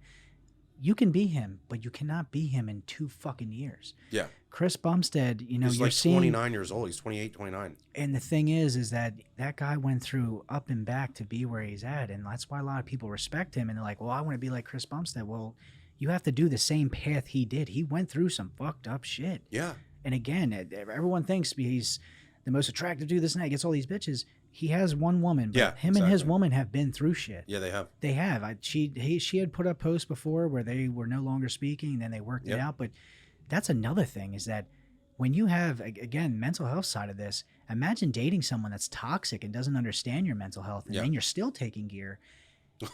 But you know what I'm saying? And then that's when things start happening. And that's why, you know, the suicide rate is where it is. Domestic violence is where it is. It all trickles down, but you have to take everything with moderation. What is very interesting as we're having these conversations, I'm realizing something, is that this same thing that drove my friend who unfortunately died of the drug overdose to take heroin is really the same thing that drives people to take steroids. It's a feeling of inadequacy. It's a feeling of wanting some sort of end to your suffering. And I'm not saying this is everybody. Like, so, like, just to be clear, like, I'm not saying that I took my first cycle for this reason. I'm just saying that there's a lot of people now who I see doing this. Yeah. Right. And there's a reason why that. The red pill, blue pill. Yeah. It's like, and so my point is that you can do these things. You can go, hell, you can go to the bar and have a few shots if you want. You can go take, you know, a cycle. You can smoke weed before bed. You can do whatever you want. But the point is that make sure you're not doing it to neglect what's going on here. Yeah. Right? Because if you're doing that and you think that you're going to fix your life by coping with these substances, whether they are recreational drugs, performance enhancing drugs, you're going to be in for a rude awakening. I will say this, everybody. I'm a very big supporter, and you guys probably have heard me on my other podcasts with THC and microdosing mushrooms. Yeah. I believe in microdosing mushrooms because the scientific effects behind it, which we will do a whole separate podcast on, but I had noticed my anxiety and depression start to dissipate when I started microdosing. I'm not going to get into big pharma. That's a whole nother series. That's a whole nother series we're going to get into, everybody.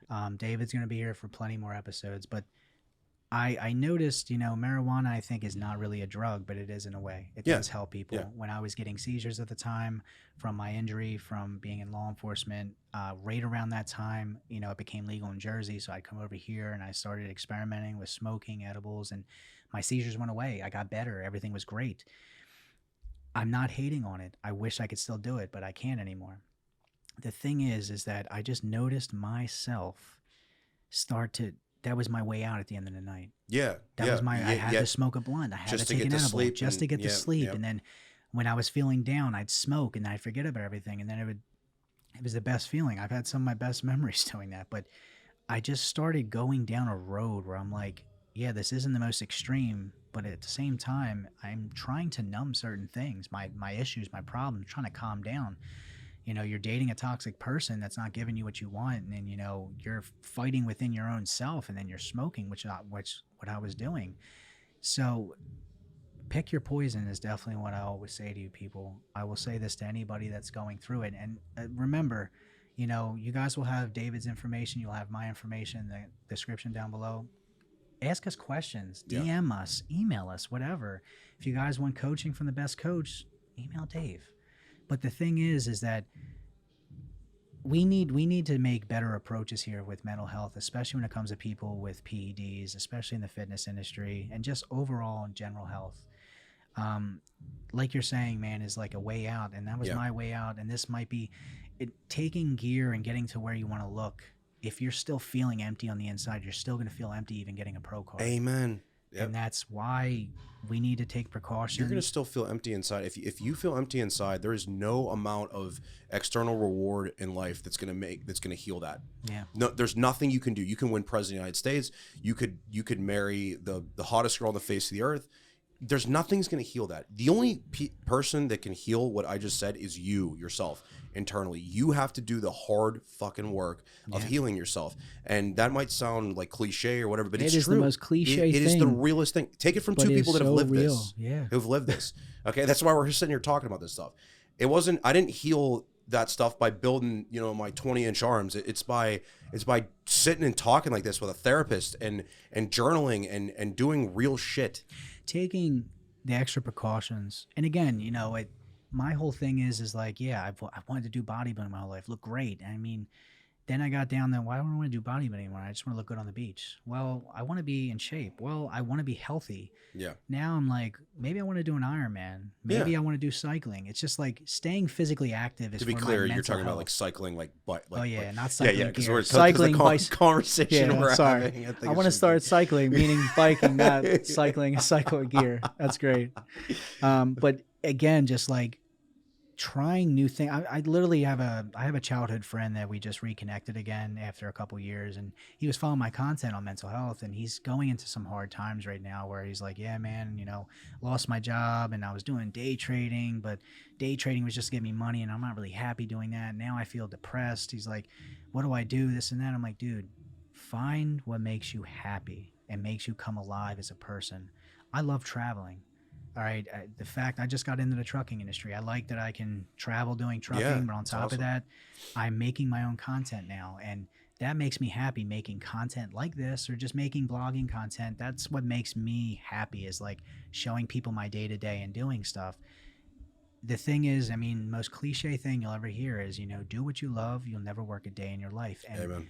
that is the most, you'll hear that maybe your entire life. And people that are under the age of 18, that are in high school still or in college, wherever you are going to hear that and say, yeah, whatever, I'm going to make money. Yeah. I am telling you right now, you can have millions of dollars and you still will not be happy in certain ways if you're not doing what you love. And that myself, I didn't learn that until a couple years ago. Yeah. And now just being in a position I'm at, because again, either way, we got to work. We got to work to do something that you are comfortable doing. And again, in our grandfathers' generations, they did whatever to bring in the money to support their family, whether they liked it or not. And I remember, I don't know if you ever saw the interview with Jim Carrey, when he said, his dad, who wanted to become a professional, was it Trump? He was a musician. I think he wanted to be a comedian. No, his dad played an instrument, but he became an accountant. Yes. I forget what type of trombone or something. Something Saxophone like player. Yeah. That's right. Yeah. So like Jim Carrey, like, he's a very open person. He tells a lot of people, like, with this mental health stuff, he's like, and then, 15 years later, my father lost his job and he lost his opportunity of doing the saxophone. He's like, and that's what motivated Jim Carrey to do what he wanted to do. He wanted to do what he loved. And that's, I always give these references and these, from these other people to let you guys know, like, there are people that are successful out there that have gone through this stuff and they try to explain it to you, but we're just never listening. We need to do what makes us happy. It's because we as humans have to literally experience things ourselves to have those wake-up calls. And I'll give a quick one myself. Is when I was 20 years old, my cousin, who was 4 years younger than me, he woke up one morning and he said to his mom he couldn't see. And his mom's like, what do you mean? And so they took him to the hospital. By the time they got into the hospital, he was in a coma.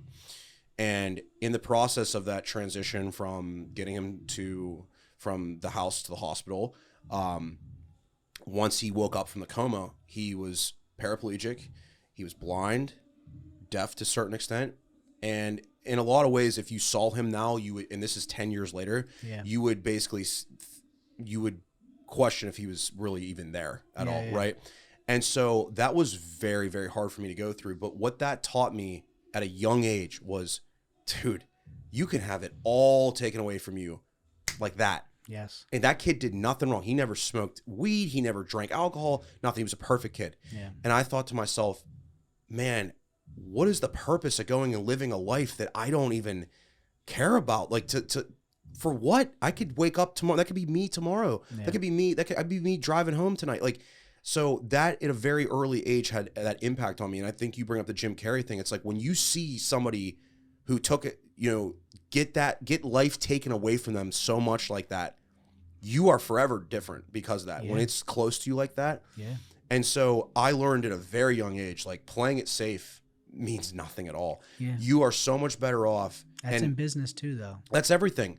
I've spent my whole 20s, I had so much less money than my friends around me and everything. Like I just bought my first nice car like recently, right? For the first time. It's like the amount of, I drove old cars that were not nice my whole life. The amount of gratitude I feel driving that car and pride, it's like, man, I feel so good doing that because it's like I know what it felt like to have those other cars. Yeah. Right. I know it. And this is where it comes back to, as a man, building yourself and going through the trials and the tribulations and the failures and the heartbreaks. They really build you. And building, they literally build you so that when you... The struggle builds character. Right. When you walk across that stage and get your IFBB Pro card after you lost it once or twice or whatever, that means so much more than if I went my first time and just was like, yep, here it is. Then now you're on the Olympia stage. It's like, well, that's not... And that's what everybody thinks they want. That's a very But that's not what it is. And they've literally done studies on this. They've shown the best thing you could do to have the most happiness and fulfillment in your life is to start out as low in society as possible without it being traumatizing to you, and to continually climb and climb and climb and climb and climb. It actually, if you hit the lottery and got that money, you would actually be less happy than you think you are, because you went from being what you are to just this uber wealthy person with not investing any work and putting the work into doing that. And so what it is that continual building, and this comes back to the PED conversation, is you think if you just blew up from that 20-year-old kid to what I am at 30 years old now, you think that's going to make you happy. No, I can tell you from experience, what's going to make you happy is when you're 30 or 28 or whatever, and you look back and you're like, I used to look like that at 20. Like, I've built this over 8, 9, 10 years. Yeah. It's the same thing's true with business. Would you appreciate music, it? But that's appreciate it more. Would you appreciate, and this is what I've always said to younger kids, would you appreciate your physique if you could get here in a year versus 5 to 6 years? Hell no. You know what I mean? Yeah. Because it was so easy to obtain. Yeah. But when you look in the mirror 5, 10 years later, and you're like, holy fuck, I went from this to this. And again, I maintained this. I did what I had to do. I got through this. I know people that went through a divorce and they were overweight. Then they became shredded, and they were like, I did this. And that's the thing. Like, you need to find your purpose and what makes you happy. Otherwise, your mental health is never going to be there. And I'm glad that we did this episode because it's just, there's going to be a lot more talk on, PEDs, everybody, because I'm sure there's going to be questions. But I want everybody to know, if you're going through something, there's always light at the end of the tunnel. And I want you guys to know, if you are under 25 or at a certain age or you're questioning taking PEDs, do your research, talk to a coach, talk to other people that are in your friend group that are influential, that are good for you, not people that are just telling you to take whatever. Do what is best for you. Try to make yourself happy in your own ways. And like I said, if you guys have any questions, you'll have both of our contact info. This has been a great, entertaining episode, everybody. I felt like this was 20 minutes long, but we've been doing this for almost 2 hours, and this is great. But I appreciate you coming, Dave. I can't wait till you come back. We're going to be doing a lot more stuff together, collaborating. I finally have somebody that's on a level where we can consistently work together, and I love that. So I'm out of here, everybody. I will talk to you guys. Peace out.